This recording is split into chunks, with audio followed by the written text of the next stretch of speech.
Já natáčím. No tak to jsme zrovna nechtěli. Ty vole. Ty to jde jak pomalu. Jsme na lanovce.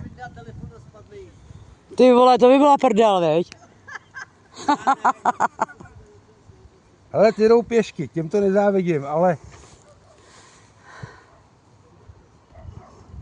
Hele, je to nějak, už se to nějak zvětšuje. Ale tady když si zaplatíš, když si rybu, oni ti jim dají na grill. Fakt? Co? Tady, Co tam je? rybu na grill, jestli chceš. Jenom čo, držíš se oboma rukama. Aha.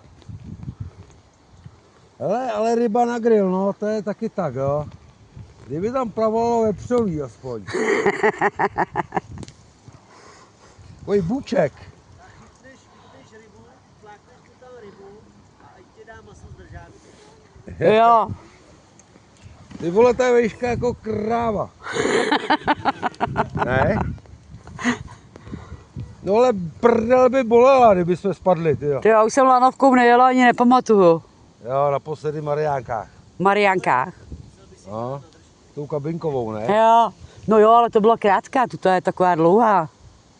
1,5 kilometru. Jako pěšky bych nešla, nešla teda, to teda ne. Ale ne.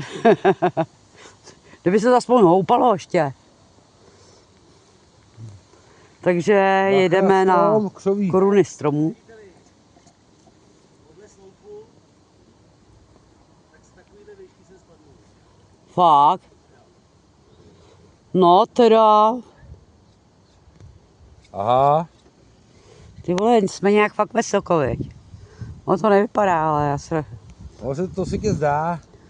Hele, myslíš, že kopnu do toho sloupu, nekopnu, viď? Nekopej do toho. No tam nedošáhnu, ne? Že to drží. A jedno, podívej se. Ale už to hučí, ale nechtěla bych zůstat nahoře. Jo, ještě pomalejš by to mohlo jet. Vy přijeli hasiči, že jsi za žebříkem. Ne, nuda tady na tom. Tady se nemůže kouřit, viď?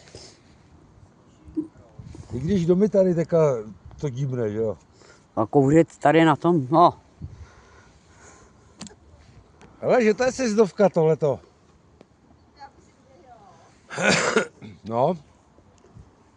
Se pojedeme lyžovat. No.